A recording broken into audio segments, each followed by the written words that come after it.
Notícias do Judiciário de Mato Grosso. É a TV.jus que começa agora. Olá! Os desafios da Justiça. Judiciário e OAB conversam sobre avanços. Pudemos então colher muitas sugestões, vamos considerá-la.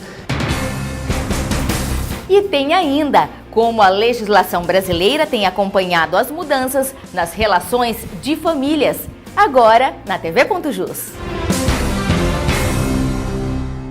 Judiciário e OAB se reúnem para falar sobre ações da Justiça em Mato Grosso. Os advogados discutem com a administração do TJ melhorias para o judiciário estadual.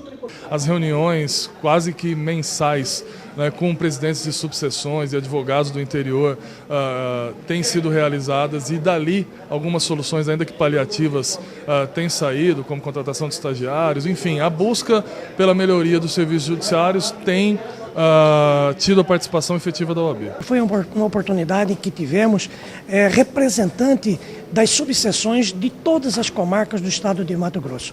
Pudemos então colher muitas sugestões, vamos considerá-la e, quiçá, inclusive, incluí-las no nosso planejamento estratégico que iremos começar a formatar a partir da próxima semana. Orlando Perry apresentou um balanço da atual gestão. Um dos pontos destacados, a diminuição do tempo de distribuição de processos no TJ, que passou de 100 para 5 dias. Orlando Perry também falou sobre os principais desafios do judiciário. Nós não sanamos todos os problemas do judiciário, que são muitos, mas conseguimos resolver uma boa parte deles e, evidentemente, que o trabalho continua no próximo ano e esperamos deixar um judiciário melhor do que encontramos. Presidente do TJ visita comarcas do interior para participar de audiências públicas. Camila Cecílio tem as informações. O objetivo é discutir o planejamento estratégico do Judiciário para os próximos 6 anos. Conversa agora com o coordenador de planejamento, Afonso Maciel. Afonso, é isso mesmo? Isso, estaremos iniciando agora no dia 9, em Tangará da Serra, o início da implantação do novo planejamento estratégico para os próximos 6 anos, 2015 e 2020. Em seguida, estaremos em Diamantino, também ouvindo a região do Polo. E esse é o objetivo, ouvir a comunidade, ouvir a sociedade para a construção do novo planejamento estratégico do Poder Judiciário. E as audiências públicas serão realizadas em outras comarcas também? Sim, o objetivo é atingirmos os 11 polos que compõem o estado de Mato Grosso. Para tanto, nós estamos programando para o primeiro semestre de 2014 passarmos em 7 polos, dentre eles Cáceres, Barra do Garças, Sinop, Alta Floresta, para que possamos participar de todos os polos e ouvir a comunidade e identificar as principais necessidades dos nossos clientes com relação à prestação jurisdicional. Muito obrigada pelas informações, Afonso. Camila Cecílio para a TV.jus. Começa na segunda-feira o primeiro mutirão DPVAT de Várzea Grande. Foram selecionados 154 processos. As audiências para tentar acordo entre vítimas de acidentes de trânsito e a seguradora serão no Tribunal do Júri, no Fórum da Cidade.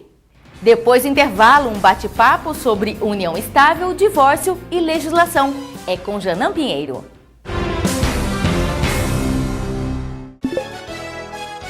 Portal da Transparência. Saiba mais sobre os crimes de tortura. Veja onde os processos estão tramitando no estado.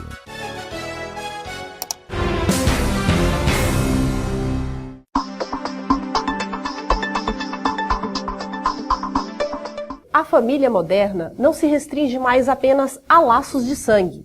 Hoje, o conceito avançou. O direito de família moderno é mais igualitário e serve para a construção de uma sociedade mais justa e solidária. Surgiram novas representações sociais e novos arranjos familiares. A família foi reconstruída, ampliada. O novo direito das famílias é assunto da nossa conversa agora com a advogada e mestre em Direito das Pessoas pela Universidade de Coimbra, Portugal, Clarícia Botega. Bem-vinda, professora. Obrigada. Professora, antes família era apenas aquela originária do casamento. Isso mudou? Mudou. E mudou muito. Hoje nós temos várias conotações e conformações diferentes dos tipos de família. E essa abordagem, essa abertura dos novos modelos familiares não aconteceu nos últimos 10 anos, não. Essa mudança aconteceu já em 1988, com a Constituição Federal. Porém, essa mudança foi muito tímida. Nós temos agora, nos últimos 10 anos, mudanças muito mais radicais na nossa formulação de família do que quando a Constituição Federal de 88 foi promulgada. Como, por exemplo? Na Constituição Federal de 88, nós temos basicamente alguns modelos de família pré-definidos. Um exemplo bem claro dessa mudança significativa e que não está prevista na Constituição Federal, no artigo 226, é a famosa família homoafetiva, né, que nós não tínhamos essa previsão lá em 1988. Nós não temos a previsão da família homoafetiva na lei até hoje. Essa foi uma construção da sociedade e que foi abordada e auxiliada pelo Poder Judiciário. O Legislativo ainda não se manifestou de forma expressa em relação a essa nova modalidade de família. Um exemplo só. Um outro exemplo que a gente pode dar, fugindo um pouco da família homoafetiva, é a filiação socioafetiva. Essa modalidade de filiação socioafetiva é aquele famoso filho de criação que nós tínhamos antigamente, que não tinha direito nenhum, não era registrado, não podia entrar com ação nenhuma. O judiciário vem protegendo essa criança, protegendo essa pessoa, protegendo as relações afetivas e passa a dar direitos para esse filho, como direito à herança, direito ao nome, ao poder familiar, a disputa, de repente, dos pais em relação à guarda em eventual separação.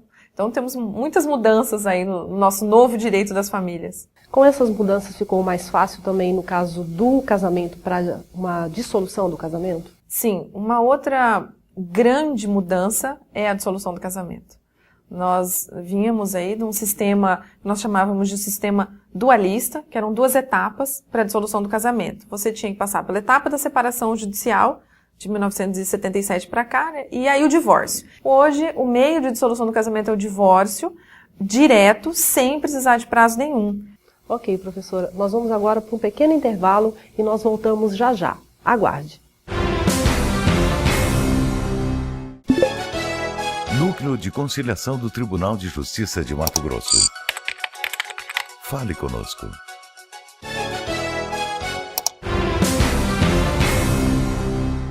E nós voltamos à nossa entrevista aqui com a professora Clarissa Botega.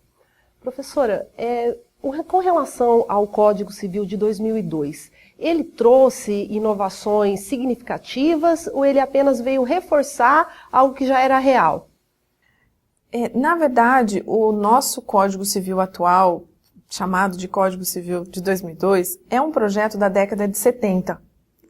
Então, muitos valores que estão ali positivados são valores da época onde ele foi escrito. O nosso poder legislativo ele é muito demorado na aprovação de leis, enfim.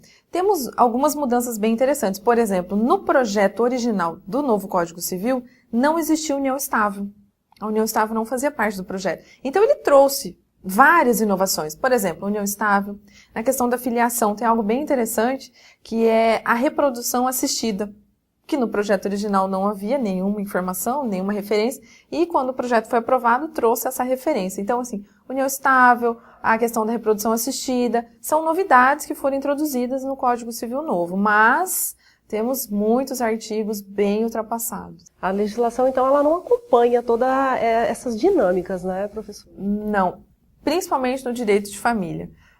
A família muda muito mais rápido, as relações sociais elas se alteram de uma forma muito mais rápida do que o legislador consegue acompanhar.